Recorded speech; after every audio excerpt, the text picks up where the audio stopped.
This is TWiT. You know, robots, they do great things. They pick up a can of soda and walk across the floor and hand it to you. Stick DeBartolo, by the way, no robot. Living. Ooh, flesh. Well, I found some robots here that do something very unique and very, very helpful. And we're going to have Mark here. Was it Mark? Mark, yeah, Mark is going to tell us about this guy and what he does. So our robot here is MEDi, and MEDi is actually a pain coach and a physical companion for children to accompany them during a medical procedure. The results published in the journal Vaccine using randomized control trials found that MEDi reduces pain by 50% and was able to increase vaccination rates by 10%. That is... So that's a clever idea, isn't it? Yeah. And I saw one of the research papers, and they found that the company that built the robot, they just had a robotic arm which they decorated with like eyes and things, and they found that when the robot was playing a game by himself and dropping cards, and when he would drop cards, kids in the room would say, "Oh, come on, pick it up. You can do that. You can do that. It's not that hard."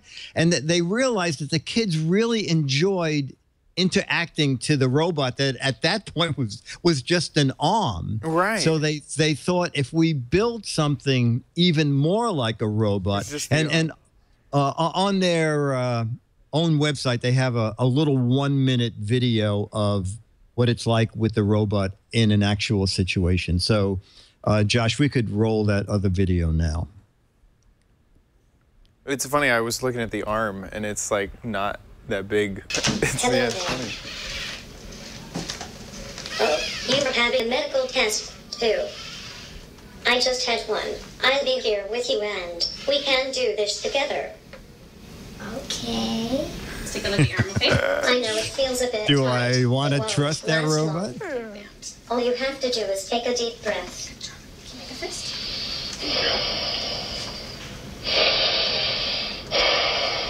It feels wet, doesn't it? A little cold. Like a puppy licking your arm. We are done. This is way more fun when you do it with a friend. Give me 5. Give me $5,000. Teach the kid about the medical profession. I don't know about this. Is it too scary? It's just like, why couldn't a person do that? Like, why couldn't the nurse be there for the child? The nurse is already there giving the injection. I know. I mean, well, yeah, but the kid's not going to like the nurse because the nurse is doing the stabbing. Right. That's a good point. You have an object that the kid can attach to. Exactly. Right. So, like the robot's not there to stab the kid, or the robot's not there to take the pulse. The robot's just there to so that you have a friend in the room. Right. And TJ puts it well in the chat room, to get the kid's attention, so basically the kid is not fixating on the pain. The that's about to procedure. happen. Right. Right. Yeah. Right. They're checking out this crazy robot that is in the room, telling them about what's going on. Yeah. Yeah, I am fascinated by it. And you can also tell that this is the first. Yeah, absolutely. You know, this is the first iteration. Like some of the voice stuff was a little, herky-jerky. Yes, I think he said they had like 2 and they're going to build 8 more. But I think down the line, and I think right now each robot is programmed for one procedure. But you can see down the line where, 15 to 20 years, the robot will be Bluetooth enabled. As the kid comes in, they'll send what the child is in there for to the robot. What I'm imagining is that it doesn't look like a plastic, like athletic robot, like kind of how it looks now. It looks like a teddy bear. Like, imagine that. Oh, that's good. That's good. I could totally see that the next step is to really make, and maybe make it even more of a companion than you walk in the room. And she was like, what the heck is this robot? Maybe you could come to the waiting room, walk to the waiting room, pick up the child, deliver the child, walk the child through it, and then say goodbye, thanks for your procedure. I could really see where this is going and could understand how that would be such an experience that it would really take away from the trauma of medical procedure. Yeah, exactly. And then that's why I like this, because it's like the first step, and you can, as we were just talking, we can see where this can go. Right. Yeah. Right.